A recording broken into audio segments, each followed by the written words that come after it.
할렐루야. 오늘 말씀은 요한계시록 7장입니다. 인침받은 14만 4천 명이라는 주제로 말씀을 전하겠습니다. 요한계시록은 인, 나팔, 대접에 대한 다양한 해석이 계시록을 멀리하게 하는 원인이 된다고 했습니다.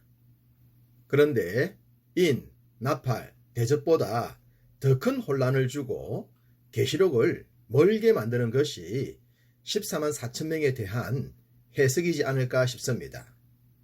사실 어떤 성경 말씀이라도 해석을 통해 성경과 멀어지게 하는 것은 옳지 않습니다.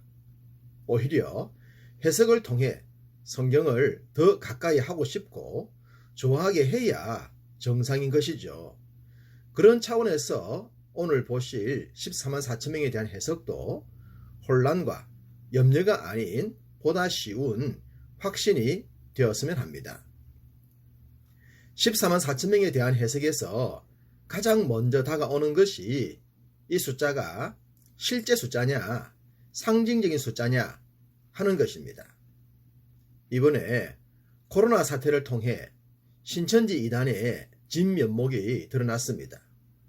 그들의 볼품없는 교주를 보면서 그들의 주장이 얼토당토 아니라는 느낌이 들었을 것입니다. 물론 그 속에 있는 자들은 그렇지 않겠지만 말입니다. 이들은 한때 신천지 성도의 14만 4천 명만 구원을 받는다고 주장했습니다. 그러다가 신천지 교인들의 숫자가 더 많아지니까 이 숫자를 수정했죠.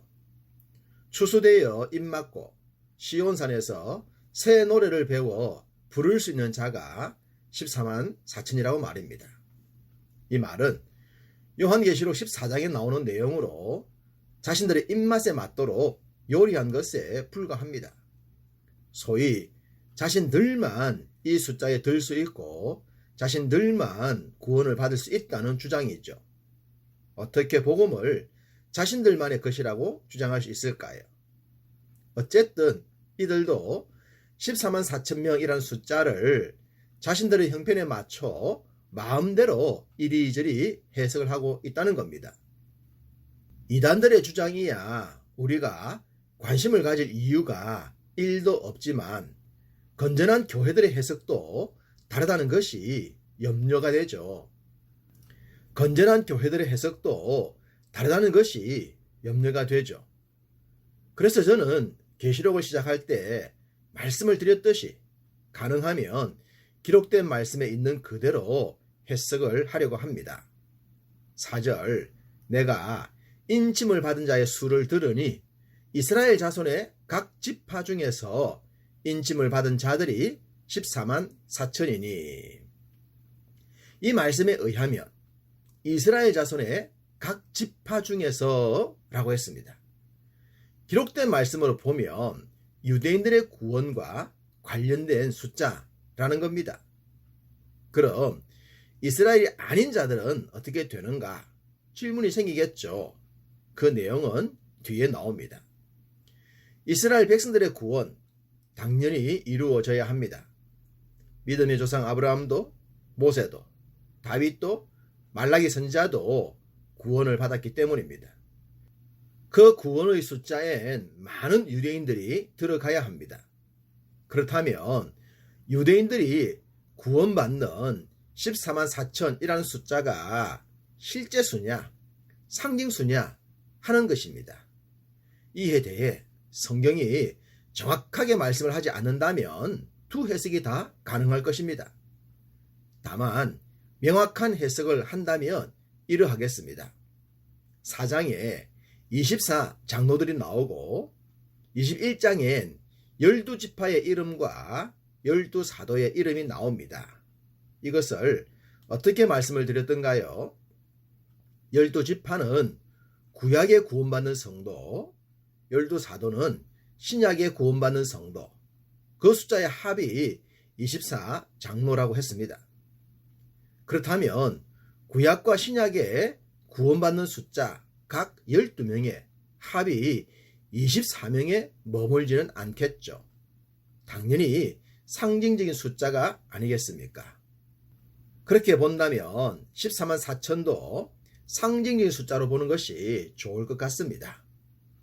5절에서부터 8절은 이스라엘 12지파 중에서 각 지파에 12,000명씩이라고 말씀을 합니다.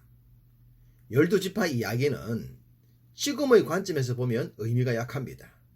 지금은 이런 지파 중심으로 이스라엘이 생활을 하지 않기 때문입니다. 그렇지만 지금의 이스라엘 백성 중에서도 구원받는 자들이 나오겠죠. 그러니 그 모든 자들을 포함하는 상징적인 숫자로 보는 것이 자연스럽겠습니다. 그럼 14만 4천 명이 이스라엘 백성 중에서 구원을 받는 수라면 우리는 어디에 해당할까요? 9절 이 일 후에 내가 보니 각 나라와 족속과 백성과 방언에서 아무도 능히 셀 수 없는 큰 무리가 나와 흰옷을 입고 손에 종려가지를 들고 보좌 앞과 어린 양 앞에 서서 각 나라와 족속과 백성과 방언에서 능히 셀 수 없는 큰 무리가 나온다고 합니다. 이들은 앞서 나온 14만 4천과 다른 자들로 보입니다. 당연히 비유대인들을 의미하죠. 복음의 세계화를 말씀하신 사도행전에서 땅끝까지 복음을 전하라고 한 것이나 주님께서 모든 민족을 제자 삼으라고 한 지상 명령이 곧 각 나라와 족속과 백성과 방언을 사용하는 자들을 향한 말씀이지 않겠습니까? 비유대인들이 구원받는 숫자 또한 그 수를 알 수 없습니다. 굳이 14만 4천이라는 숫자를 유대인들이 아닌 모든 구원받는 자들의 상징수라고 하더라도 문제가 되지 않습니다. 그 숫자는 상징에 불과하며 정확한 수는 주님만이 아시는 영역이기 때문입니다. 그러니 이단 신천지의 주장처럼 이 숫자에 들기 위해 집도 직장도 포기한 채 그들만의 리그에 들어갈 이유가 없는 것입니다. 주님은 다시 오실 때까지 주의 백성들이 삶의 현장에서 복음의 일꾼 되기를 원하십니다. 우리가 생활하는 생활의 현장, 바로 그곳에 하나님의 나라가 임하기 때문입니다. 9절은 계속해서 능히 셀 수 없는 큰 무리가 흰옷을 입고 어린 양을 찬양할 것이라고 합니다. 성경은 흰옷 입은 자들이 누구인지도 말씀합니다. 14절 그가 나에게 이르되 이는 큰 환난에서 나오는 자들인데 어린 양의 피에 그 옷을 씻어 희게 하였느니라. 당연히 이 땅에서 믿음을 지키기 위해 고생했던 성도들이지 않겠습니까? 앞선 6장에서 순교당한 주의 백성들이 자신들의 피를 갚아달라고 했듯이 성도들의 지상 생활엔 어려움이 많습니다. 감사한 것인지 모르겠지만 우리는 로마 시대 성도들이 핍박을 받았던 그런 시대를 살지 않습니다. 이 땅에 복음이 처음 들어왔을 때처럼 목숨을 걸어야 하는 상황도 아닙니다. 또한 이슬람이 판치는 나라나 공산주의 국가에서 신앙생활 하지도 않습니다. 이러한 환경에서 살았고 사는 성도들은 큰 환난에서 그 믿음을 지킨 흰옷 입은 자들이지 않을까요? 그리고 우리도 그러할 줄로 믿습니다. 비록 우리가 목숨을 걸어야 할 상황에서 믿음 생활 하지는 않지만 삶의 처소가 복음의 현장임을 믿고 성실한 그리스도인으로 살아가기에 우리들도 흰옷을 입고 주 앞에 서게 될 줄로 믿습니다. 어린 양의 피로 옷을 씻어 희귀한 자들은 그리스도를 구주로 믿어 구원받은 백성들을 의미합니다.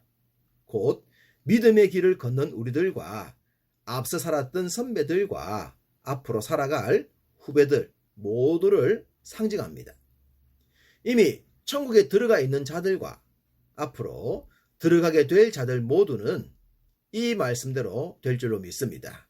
16절과 17절 그들이 다시는 줄이지도 아니하며 목마르지도 아니하고 해나 아무 뜨거운 기운에 상하지도 아니하리니 이는 보좌 가운데에 계신 어린 양이 그들의 목자가 되사 생명수 샘으로 인도하시고 하나님께서 그들의 눈에서 모든 눈물을 씻어주실 것임이라. 할렐루야. 요한계시록을 너무 어렵게 생각하지 맙시다. 복음은 그렇게 혼잡한 것이 아닙니다. 장차 환난이 오더라도 주님이 지켜주실 것을 믿으면 됩니다. 우리의 신앙 고백이 확실하다면 어떠한 숫자와 무관하게 천국에 들어가게 될 줄로 믿습니다. 이 단순하고도 확실한 믿음으로 오늘도 생활합시다. 하나님의 나라의 영역이 여러분의 삶의 현장임을 믿고 그 삶에 신실하시기를 주님의 이름으로 축복합니다.